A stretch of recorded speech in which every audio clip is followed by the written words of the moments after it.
নমস্কার বন্ধুরা, আশা করি সবাই ভালো আছো, সুস্থ আছো। নতুন একটা ব্লগ নিয়ে তোমাদের সামনে আবার হাজির হয়ে গেলাম। আজকে শান্তনুর আলিয়া ইউনিভার্সিটি যে ল্যাবে ও পিএইচডি করেছে সেখানকার বাকি স্কলাররা প্লাস যারা জুনিয়র আছে তারা সবাই আসছে। আমাদের এই ফ্ল্যাটের ছোট্ট গেট টুগেদার করা হবে, তাই শান্তনু সকাল সকাল ঘুম থেকে উঠেই বাজারে চলে গেছে আর বড় বড় ইলিশ মাছ নিয়ে এসছে। আরও নিজের হাতেই রান্না করবে। আমাকে তো একটু কিচ্ছু ধরতে দেবে না, বললো পুচকেকে সামলাও, এটাই তোমার কাজ, আমি রান্নাবান্না সব করব। আর এই দেখো পুচকের কাণ্ড দেখো, কোথায় কোণে কি থাকে সেগুলো খুঁজে খুঁজে বার করা ওর দায়িত্ব। চলো চলো চলো চলো চলো, তুমি হাঁটতে পারো, একটু দেখাও সবাইকে কি সুন্দর করে হাঁটো। ও বাবা, হ্যাঁ উঠে দাঁড়াও উঠে দাঁড়াও। এই তো আমার আদিশনে কি সুন্দর উঠে দাঁড়ায়, দেখেছ সবাই। আজকে বানানো হবে ইলিশ ভাপা আর তার সাথে ইলিশের আলু বেগুন দিয়ে ঝোল। তোমরা সাধারণত ইলিশ ভাপা কলা পাতার মধ্যেই খেয়েছো, কিন্তু এইটা কিন্তু শান্তনুর জোগাড়ু আইটেম। একটা বড় পাত্রের মধ্যে বেশ খানিকটা নারকেলের দুধ বার করে নিয়েছে। এর মধ্যে এক এক করে পরিমাণ মতো নুন আর একটু বেশি পরিমাণে সর্ষের তেল দিয়ে দেখো মাছগুলোকে ওর দিয়ে দিচ্ছে।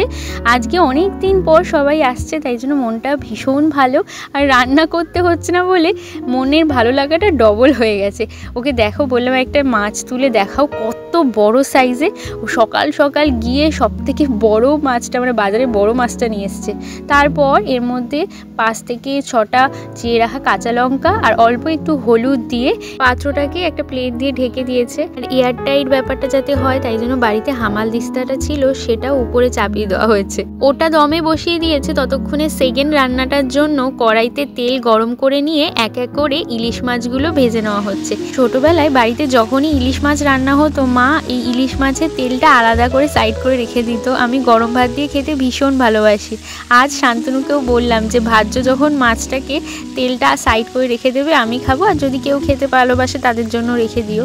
তোমরা কারা কারা ইলিশ মাছের তেল দিয়ে গরম ভাতে মেখে খেতে ভালোবাসো আমাকে কমেন্ট সেকশনে জানিও।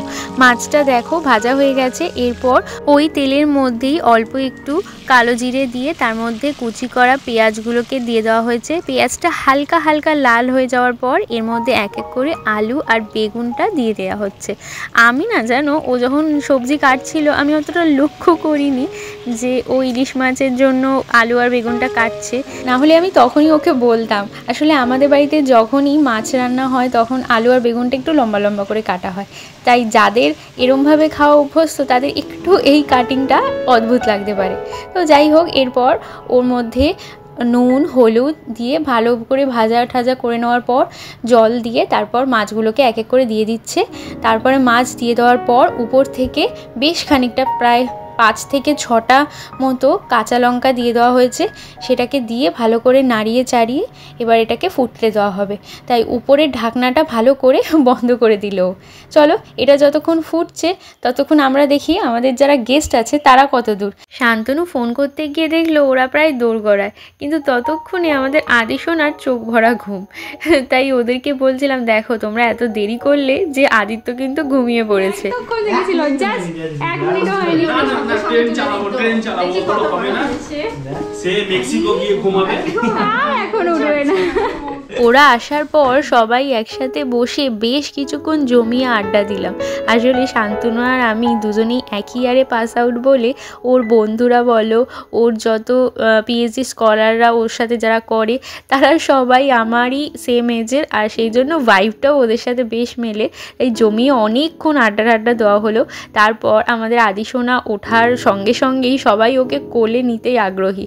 শেষে অপুদি, মানে আমাদের অপরাজিতা দি, জোর করেই এক প্রকার ওকে কোলে নিয়েছে, কারণ ঘুম থেকে উঠে পরই ওর কারোর কাছে যাওয়ার ইচ্ছা হচ্ছিল না, বাবার কাছেই থাকার ইচ্ছা করছিল। এদিকে সবাই এক গাদা চকলেট নিয়ে এসছে। দেখো ব্যাগ ভর্তি প্রায় 5-6 রকমের চকলেট। পুচকেকে কি দেবে, পুচকের বাবা মানে আমাদের শান্তনুই একের পর এক চকলেট নিয়ে খাওয়া শুরু করে দিয়েছে। দেখা যাক কি নিচ্ছে। তারপরে এই দেখো, এই যে এটাও একটা নিয়ে খেতে শুরু করে দিয়েছে। এই দেখো, ওটা বুঝবে, এটাও বুঝবে।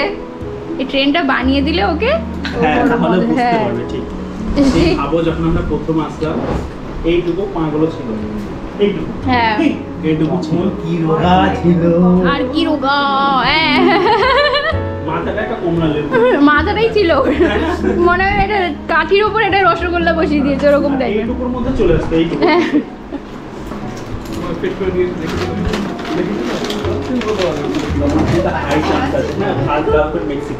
ওরা সবাই মিলে আদিত্য সোনার জন্য এই রেলগাড়িটা নিয়ে এসছে। তো সবাই মিলে এখন ওই রেলগাড়ি প্লাস যে লাইনটা আছে সেগুলোকে সুন্দর করে জোড়া লাগাচ্ছে। শান্তনুও হাত লাগালো সবার সাথে। আদি আমার কত চকলেট এনে দিয়েছে আঙ্কেলরা, দু হাতে দুটো চকলেট নিয়ে রেখেছো। হ্যাঁ কোনটা পছন্দ, কোনটা খাবে তুমি, কোনটা খাবে, কি বা না ডিয়ারি মিল্ক? বাচ্চার বাবা চকলেট খাচ্ছে, তার জন্য আনা হয়েছে। তুমি দেখো একটার পর একটা বের করে করে খেতে শুরু করে দিয়েছে। এই তোমার জন্য চকলেট না, হ্যাঁ ও সবাইকে দাও, এই তোমরা খাও। এই বলতে হয়, স্বামী এমন একটা লুক দিল, এটা কি বলতে হয়? তুমি খাবে? এই দেখি অল্প দেখি, আদিকে খাওয়াই।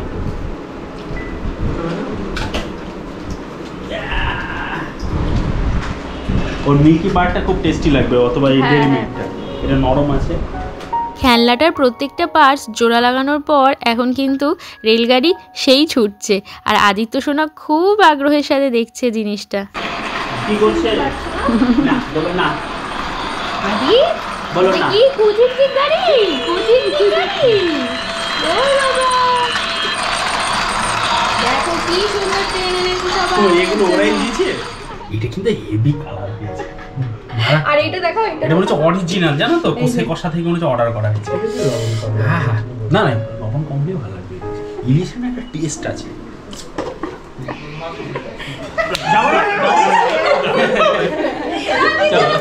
তুমি যাও যাও যাও যাবি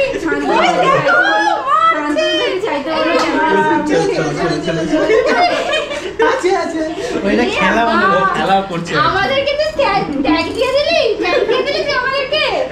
যা টাটা বাই বাই, টাটা দিয়ে দিচ্ছি, টাটা। ওই স্বামী আঙ্কেলের সাথে চলে যাবে, ঠিক আছে? আমার কাছে আসবে না, রিজেকশন, পুরো রিজেকশন। বাবা এখন রান্নাঘরে ব্যস্ত, হাত হচ্ছে।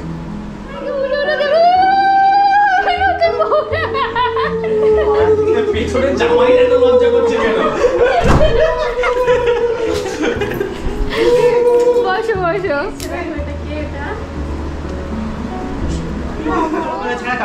হ্যাঁ হ্যাঁ, ওদের দুজনের কোলে, আমাদের কোলেও আসছে না, কি অবস্থা। রেজ্জাকরা আসার পর শান্তনু দেখি সবার জন্য এখানে লেবুর জল বানাচ্ছে, তার মধ্যে একটুখানি জলজিরা বরফ দিয়ে মোটামুটি ঠান্ডা ঠান্ডা একটা শরবত বানানো হয়েছে। বড় কোনো পাত্র না পাওয়াতে আমরা বাড়ির ছোট্ট হাঁড়িটাই বানিয়েছিলাম, তারপর গ্লাসে করে সবাইকে দিচ্ছি। এই মেয়েরা খাবে আগে, হ্যাঁ লেডিস ফার্স্ট। ওকে, এটাতে আমরা স্যাক্রিফাইস করে দিতে পারি, অসুবিধা নেই, বাট ইলিশে করা হবে না। এরপর শামিম সবার জন্য অল্প ফিশ ফ্রাই নিয়ে এসেছিলো, সেটা খেয়েছিলাম, কিন্তু ভীষণ খিদে পেয়ে গেছিলো বলে ফাইনালি আমরা সবাই বসে গেছি। তখন বিকেল 4টে বাজে আমরা খেতে বসেছি। তো চলো সবার কেমন খেতে লাগলো প্রত্যেকটা আইটেম সেটা শুনে নিই। রেজ্জাক কেমন লাগছে খেতে? দারুণ দারুণ, শান্তনু ভেরি গুড। প্রথমে তো এই যে ইলিশ ভাপাটা দেওয়া হয়েছে সবাইকে। শামিম কেমন হয়েছে? সাধারণ অসাধারণ। বাকিদের এখন দেওয়া হয়েছে এক এক করে।